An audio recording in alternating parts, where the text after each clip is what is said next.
బియ్యంకురాలైతే రామరాజు అంటూ గట్టిగా పిలుస్తుంది. దాంతో అక్కడ ఉన్న రామరాజు, వేదవతి వాళ్ళ ఫ్యామిలీ మెంబర్స్ అందరూ కూడా బయటకు వచ్చి లోపలికి రండి వదిన అని చెప్పి అక్కడ ఉన్న వేదవతి అంటుంది. దాంతో అక్కడ ఉన్న ఆవిడైతే లేదు, నేను మీ మర్యాదల కోసమేం ఇక్కడికి రాలేదు అని చెప్పి అంటుంది. దాంతో అక్కడ ఉన్న రామరాజు కూడా లోపలికి రా చెల్లమ్మ, లోపలికి వెళ్ళి మాట్లాడుకుందాం అని చెప్పి అంటూ ఉంటాడు. ఆ మాట వినగానే అక్కడ ఉన్న ఆవిడైతే లేదు, మీ మర్యాదల కోసం నేను ఇక్కడికి రాలేదని చెప్పాను కదా, ఆ రోజు నేను మీకోసం మీ కూతురుకి బంగారం కొంటారు అని 20 లక్షలు ఇచ్చాను.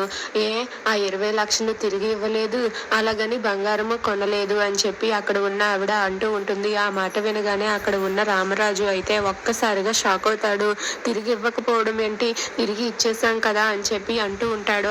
దాంతో ఇంతలోనే అక్కడికి సాగర్ అలాగే నర్మదా వాళ్ళిద్దరూ కూడా వస్తారు. ఇక అక్కడ జరిగే సిచ్యువేషన్ చూసి సాగర్, నర్మదా ఒక్కసారిగా షాక్ అయిపోతారు. ఇక వెంటనే సాగర్ అయితే భయపడుతూ అలా బండి పక్కన పార్క్ చేసి దిగుతూ ఉంటాడు. దాంతో అక్కడ ఉన్న వేదవతి అయితే ఇచ్చేసాం కదా వదిన అని చెప్పి అంటుంది.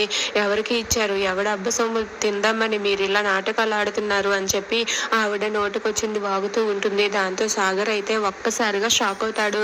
ఇక వెంటనే అక్కడ ఉన్న రామరాజు ఇలా అంటూ ఉంటాడు, అదేంటి చెల్లమ్మ, ఆ రోజు నీ 20 లక్షలు నీకు ఇచ్చేసి రమ్మని మా రెండో వాడికి డబ్బులు ఇచ్చాను కదా అని చెప్పి అంటూ ఉంటాడు. ఆ మాట వినగానే అక్కడ ఉన్న ఆవిడైతే లేదు, నాకెవరూ డబ్బులు తీసుకువచ్చి ఇవ్వలేదు అని చెప్పి అంటూ ఉంటుంది. ఆమె ఇంతలో వల్లి అయితే అదిగో సాగర్ మరిది గారు అక్కడే ఉన్నారు, కావాలంటే అడగండి మావయ్య అని చెప్పి అక్కడ ఉన్న వల్లి అంటూ ఉంటుంది.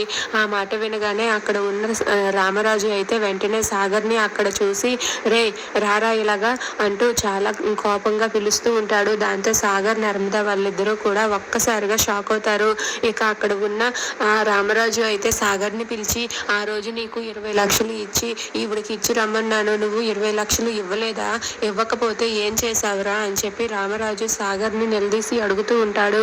దాంతో సాగర్ అయితే ఒక్కసారిగా షాక్ అయ్యి కంగారు పడుతూ ఏం చెప్పాలో తెలియక మౌనంగా